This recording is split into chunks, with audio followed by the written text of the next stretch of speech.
Welcome to Pete and Hannah's Watch List. I'm your host, Pete Mitchell. I'm here with my great co-host, Hannah. Hello, people. Hannah, we're here today for What's Next, the show where we help you figure out what to watch next. But before we begin, let us tell the viewers and the listeners what they should do. Pretty please leave a like and subscribe to the channel. Subscribe. Leave a comment down below your feedback on the show. Any of our other shows, thoughts, feelings. Hit the notification button and you'll get great content like this one. And it is season 2 of Pete and Hannah's Watch List. And it's episode number 1 of season 2. And it's happy 2025. Happy 2025? Yep. Happy 2025 to you. And to our listeners and our viewers. Appreciate all your support. And we're looking forward to a great year in cinema. Let's get on to today's show. And first off is our review of Sonic the Hedgehog 3. Yes.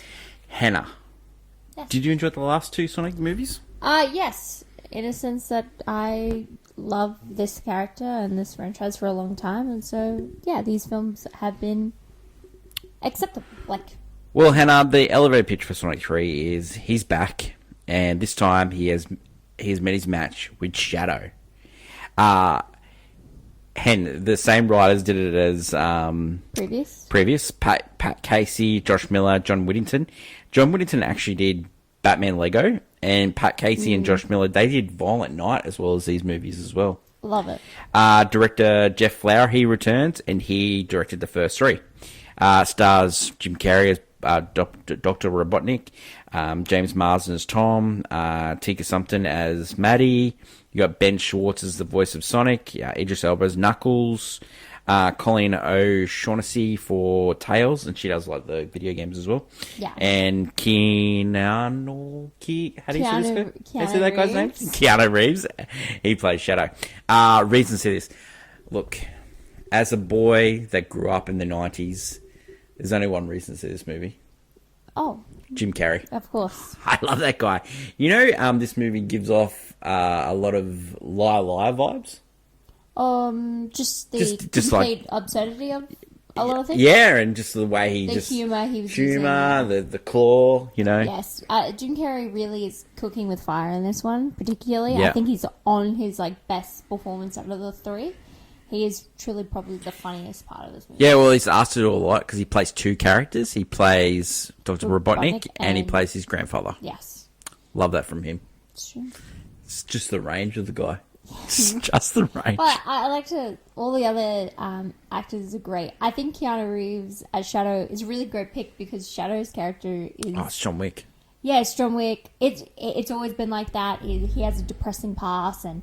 He's got a gun and a motorcycle. He is basically the embodiment of what Keanu Reeves is at the moment. Yeah. And it's great. It's like a perfect match, you know. Yep. Okay, reasons not to. Okay, this is not highbrow cinema. It's as advertised. It's a video game adaptation. Stars Jim Carrey. It's got a blue hedgehog. Yeah. It's as advertised. I would say it's out of the 3, it's the least original put together. This is a very one-to-one almost recreation of Sonic Adventure 2, which is the video game where Shadow and Sonic have this whole story. And this feels more like a love letter to fans that I think I've been waiting for because 100%. I enjoyed the first 2, but I'd never go back to them in a weird way. Yep. This one, however, I know it's probably not as good, but I actually would watch it again. I enjoyed moments. There was just fun. They were referencing the quotes. You're like, that's such weird dialogue. But that's a quote from the actual video game, stuff. It just felt like it was a way more fun movie to watch. Yep. Just so much fun. What's your relationship to Jim Carrey? I've already said how much I love him. Yep. I grew up with Jim Carrey. And mainly The Mask? The Mask I'd watch nonstop. And I would watch... probably The Grinch as well. Oh, of course, yeah. The Mask, The Grinch, and that's probably Ace Ventura. That's probably the movies I'd watch nonstop. Yep. And then I know him from other stuff. I think in recent years, I've watched The Truman Show, liked him in that. Yeah, he's amazing in that. And he's just he's a staple. Very Bruce Almighty. Oh yeah, of course. the movies that I liked him in, not many people did. Like, I liked Cable Guy. Like, I remember seeing that multiple times at the cinemas. I really liked what he was putting down there, the Chip character. I also like Liar Liar. Like, I love that movie. I do remember that one. Like, a lot of people say, their favorite Jim Carrey movie is Dumb and Dumber. Yeah, I like that movie, but you know what? That made that movie was Jeff Daniels. I really love it. He's very funny. He's very funny in that. And without, like, you know, the other movies, they're just pure Carrey. And the first movie I saw him was Ace Ventura: Pet Detective. Courtney Cox in that, you know, yeah, she was amazing in that as well. Nature Calls, very funny. Very funny. Like, a lot of people didn't like that as well. But, yeah, I'm a huge fan of Jim Carrey, and I'm glad he's, like, still popping around a little bit. Yeah, he enjoys doing these kind of movies. Yeah, he does. I'm glad. Yeah, he likes the money. He's actually, I think he's a really fun Robotnik or even Eggman. They can, like, seriously, they can just keep making these. They're a big hit for Paramount. They have hinted that they're continuing. I could see, like, a 5-movie deal of this whole franchise. Easy. If not, yeah. And they're pretty cheap to make as well. Like, after the first one, because, like, remember Notorious had to redo it because people were outraged over the animation. It was the most ugliest blue hedgehog I've ever seen. Yeah. Next blue hedgehogs really exist. Okay, Hen, should you watch or miss this one? I think it's a definite watch for, like, fans of this franchise, but also just, like, families who are like, what to watch. Yeah. It is definitely I think you are 100% correct, and I would say this one is, as the 13-year-old boy inside me, I would say it is a golf club. Yeah. As the proclaimed, like, Sonic movie game enjoyer, I honestly, I'd give it a golf club. Sonic the Hedgehog is in cinemas all around the world now. The next movie we're going to talk about is finally released in Australia. It's called Real Pain. The elevator pitch. Cousins travel to Poland on a tour to visit where their recently deceased grandmother had lived. Reasons to see this. Can you have a reasons to see and a reason not to? Same? This movie is as titled. It is a real pain to watch. Can you, like, Kieran Culkin can be the reason to and the reason not to? You are not a lover of the Kieran Culkin. I thought he was amazing in this movie, and if his job was this movie to really hate you if you hate that character, I think he. So this movie stars Kieran Culkin as Benji, and it is written directed by Jesse Eisenberg, who plays David, who is his cousin, who sort of like got his life together. Jesse Eisenberg was originally going to. He was originally going to play the Benji character. Oh. Then someone said to him, "Yeah, you should get Kieran Culkin to do it." And he goes, "Yeah, okay." And he'd never had seen Kieran Culkin in anything. They've met once, you know. So, yeah, like Poland looks lovely. It looks like a really great place to see. Like, I know Poland paid for the production and stuff like that. Yeah, this film, but yeah, it's a love letter to Poland. It looks amazing. It looks like a place you definitely want to go see. This movie deals with, like, healing and grief and rawness. Like, it's a lot about these characters' emotions and how they're just not okay, but they're just, one of them tries to put their life together and the other one is just completely dismantling. Yeah. And even though everyone loves them and they're jealous of each other in a weird way, but yeah, they hate each other. They both want the other's life. Yeah, it's an odd thing, and it's a good, interesting watch if you are watching for the acting and these characters, but if you're not a fan of what both of them have played previously, because they're both doing something we've seen them done before, and this is like to the max version of that.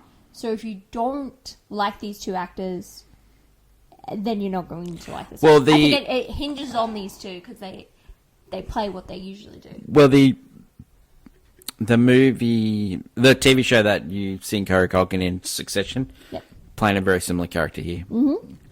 Jesse Eisenberg. He played in a TV show, Trouble with Fleischman, or Under Fleischman in Trouble, or something like that. And it's just so similar. It's not funny. Like, if you are a fan of, like, you know, squirming in your seat and, like, being that uncomfortable in the cinema, this one is definitely for you. But for me, It is 100% a miss, and it is 100% I fell asleep. Like I just cannot stand any of these characters. I really like the Poland aspect. I really like Jennifer Grey. Great to see her in a movie again. But yeah, like they're on a tour, and the tour, yeah, it's just You feel uncomfortable just thinking about it. I just didn't like it, and the just the whole vibe of it. Yeah. It just didn't suit me. No, it felt painful to watch. What's your rating for this one? I think we should just this year we should just agree on a solid rating. I just would just like to let it be known to the viewer. Footnote: I think it's a little bit above it, but we'll go with that because this movie hinges on your like of these actors, because it really is that seesaw effect. Because if you don't like them, you are really not going to like this movie, and you're not a fan of certain aspects, so it works that way. So we'll go with that. A Real Pain is in cinemas in Australia now, and it's been cinemas in the US for about a month, so you can catch it. Somewhere. Yeah, VOD soon. Yeah, sorry we couldn't like it. The next movie we're going to talk about is Anora. Now, this is one of the favourites for Best Picture. Yeah. The elevator pitch. Annie, a stripper, meets a Russian oligarch's son, and they quickly marry. Then the family rush to get it annulled. This movie is written and directed, like edited, casting, all by Sean Baker. Sean Baker did the Florida Project, and he did Red Rocket, who made Simon Rex a star again. Yep. This movie stars Mickey Madison in the title role of Annie, aka Anora. She was in Scream 5, the reboot with the boys, and she was also plays one of the Charlie Manson's girls in Once Upon a Time in Hollywood. Reasons too. There are long stretches of there's actually great humour in this when the family and the workers or the cousins, the Godfather, have to work together to look for the husband. Yeah, and so the son of the Russian oligarch. It's very funny. Like it's one of the it's like an all night trying to find this guy kind of thing, and it's really funny in that aspect. Reasons not to see this movie. This movie, it just takes too long to set it up. Like if the setup was you're getting married and it's a marriage that shouldn't happen, and then you're trying to stop it. I would say it took 45 minutes to get there. It focuses a lot on this relationship that can't, like, it doesn't have any legs to stand on. Yeah, the kid's a child. It seems odd. Well, she's young too. She's only a few years older. Yeah. And it just seems odd to spend so long building what inevitably is, it's not going to work out. So it's off-putting. There's also, because she used her sexuality in the way that you spend a lot of time watching it happen, and it's just, it just feels odd. Yep. Like a really odd choice to go with, at the start of this movie. Yeah, I can see Mickey Madison being in movies, and she's quite good in this. And for what she's playing, she's pretty good. I can see her getting nominated for Best Actress. But this movie, I think they needed to play more into the comedy aspects. I thought. Because that's where the movie actually shone. Like there's a courtroom scene. Love a good courtroom scene. That. And that was very funny to me. Yeah, you're preferring... Alright, so you're preferring to be a comedy. Yeah. This is where, if Pretty Woman was, realistic went wrong. This movie, you're going for that very funny aspect, which the movie, just give me, spends a lot of time I just don't need... give me all seriousness, right? And so where it gets dark... Or give me humour. Well, no, what I preferred would be setting up Annie as, I don't think that first 45 minutes does not set Annie as a hopeless romantic. Because it seems that she's going into the marriage. Oh, she's not. She just wants the money. She wants the money. Yeah. But by the end of it, she's so she's like very upset about how everything's going in her life. No, because she wants the money. Like that. It wasn't.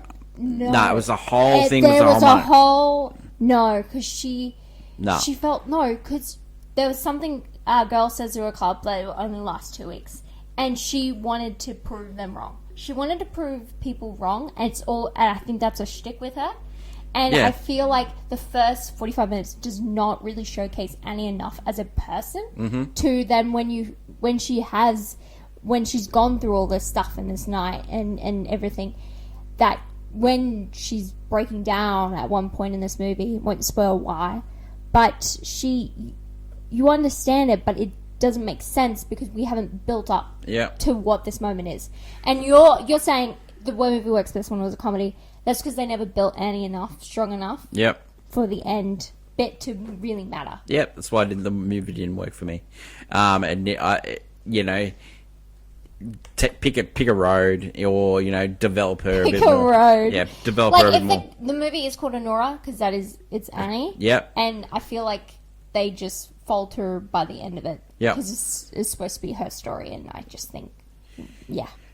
Yep, it's totally transactional, just as her relationship with every male in the whole movie, and that's what the movie felt like for me. It's definitely a miss, and I play on the phone because there is some funny bits, and I got a bit of a laugh out of it. I'd go and play on my phone just because that beginning bit is just so odd. It's so different from the rest of the movie. Yeah. It's just, yeah. The father of the Russian kid. Yeah. He's actually the guy that played Sisu. And if you haven't seen Sisu, great movie. A lot better than Anora. If that is nominated for Best Picture, we're in a lot of trouble. A lot of trouble. Nominated, but I don't... Well, I just don't... It's not one of the 10 best pictures that we saw in 2024. Yeah, but I just think it's a less controversial choice for some. Anora is in cinemas all around the world now.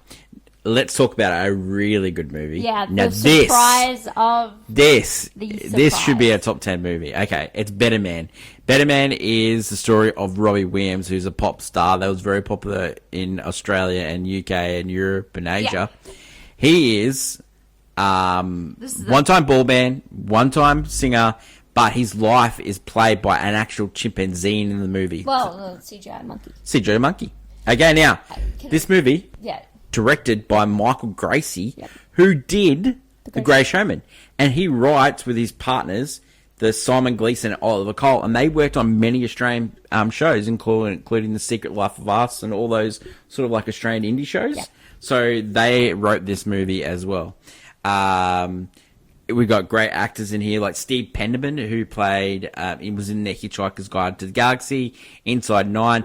Kate Mulvey, who's an Australian actress, she was in The Great Gatsby, and she was also in great television shows in Australia. Damon Herman, he played Charlie Manson in 2 movies. He also, Once Upon a Time in Hollywood, but he was also one of the big characters in Justified, one of my favourite shows, one of the Blu-rays behind it. Reasons to see this one. Can I just say that going into this movie, your relationship with Robbie Williams? I loved him. Yeah. I loved him. When I was a teenager, he was the biggest star in the world. For me. Yeah, and then for me, didn't really know him. I knew the name, and I knew he's a singer. You knew Angels? Yeah, but I didn't know the guy, like how big he was relevant to UK culture. Yeah. Reasons to see for this movie. Now, 1, banging tunes, but 2, I was so skeptical. I didn't know anything. I didn't see the trailer. I didn't know much, but I knew that a monkey was playing Robin Williams, right? I was so skeptical. But the monkey plays. It actually makes him more human. Like, no, of course. I don't know how, but like he's a monkey. You said after we finished the movie, you said to me, you said, you know what? When you watch the movie, I started to realize there isn't anyone who could have played Robbie Williams, and so having Robbie Williams play the monkey, it works. Yeah, it just works, and I think also using the monkey as a metaphor for like how he sees himself or his character type, it's cheeky. UK Brit kind of thing. Also, it just stands out from the rest because we have gotten so many biopics. Great so point. many. Great point. And they all are the same. Even this one follows Well, this one's same. Same formula. Same tropes. Same tropes. Same formula. Yeah. But what makes it different is the monkey. The monkey. And it makes it work. Because I think you kind of, it has this fantasy element to it that makes it unique. And also, not only that, the way they choose to end this movie at the height of his career rather than some random point nowadays. Yeah. It truly feels like you're watching a story of like a monkey building himself up to. Yeah, well, fame. they chose that point was because that's where he finally got it with his father. His acceptance. Yeah. So, as in a lot of biopics, there's a problem with the parents in this movie. Yeah. And, it's really good. His relationship with Nicole Appleton, who was one of the singers of Never Ever, is just heartbreaking. Of all sense, yeah. But also the scene where he first meets her and then they fall in love, and it set plays to the his song She's the One, is like a fantastic dance number. There's like the choreography in this movie, like they've got like a song set to Rock DJs, got a song set to She's the One. Yeah. It's sort of like The Greatest Showman. Yeah, and it's really fun. Even using the portrayal of the monkey, and you can see the different eras of Robbie Williams. Because I think also with choosing a singer like Robbie Williams, he did redefine himself multiple times. Yeah. And a lot of time we get a singer goes in and out like the same thing. Yeah. And well, with the recent biopic that we did was Pharrell, where we saw him with Lego. That's more of a biopic. Yeah. And that was trying to be interesting. But then before it, we had Amy Winehouse's documentary and Bob Marley's, which all just paint by the numbers. Yep. And you have a great actor kind of just almost wasted potential because they just have to portray this person. Yep. Yeah. So I think this one's the most fun you're gonna see at the cinemas, really. And you do not need to know who Robbie Williams was. Honestly, I didn't know. Yep. And then watching it, you're like, oh wow, this was pretty cool. Like you get enough information you need to know by the end of it, and it was just a really nice, just a fun story, good music. Just watch or miss. It's definite watch. And rating? Golf club. Yeah, golf club. It's a definite golf club. I love all the discourse online that, how does this guy, he's not even famous, get to a movie? There's people all the time that are not famous that get movies. Calm down. Honestly, the Complete Unknowns coming out with Timothée Chalamet playing Bob Dylan. I heard someone, they're just going to see it because they like Timothée Chalamet and they have not heard a Bob Dylan song. Yeah. And so it's like, we're getting more of these biopics about, singers that were great once and some people know a lot. Yeah, and it's really fun. It's actually fun to have this discourse because now people maybe go see this documentary, see this biopic. Yeah. And give a shot because they're like, if you didn't know anything about Robbie Williams and just went and saw this just as a movie about a guy and his life, it works just as a movie as line. And I think that's the greatest compliment you can give this movie, that you don't need to know Robbie Williams at all. It's a fun movie. Yeah. And you should just go see it. It's just a really good movie. It's heartwarming at times. And you know what? If I had my choice, I would rather this movie be nominated over the other two movies that we talked about. It would never happen. Never happen in the world. It was a very enjoyable film. That is it for today's show. We have reviewed Sonic the Hedgehog 3, which is a watch and a golf clap. Real Pain, which is a miss, and I've given it I fell asleep. But Hannah's like, closer to 2 than 1. No, just it's I fell asleep. We need to be on a strong front here. I just let you know there's a footnote that I disagree. There's a footnote, disagree. Nora, which is a miss, and I played on my phone, and Better Man, which is a watch and a golf clap. Tomorrow on the channel, we are going to look at the movies that we're going to watch next week, as usual, for Hannah's movie news. But we're also going to recap,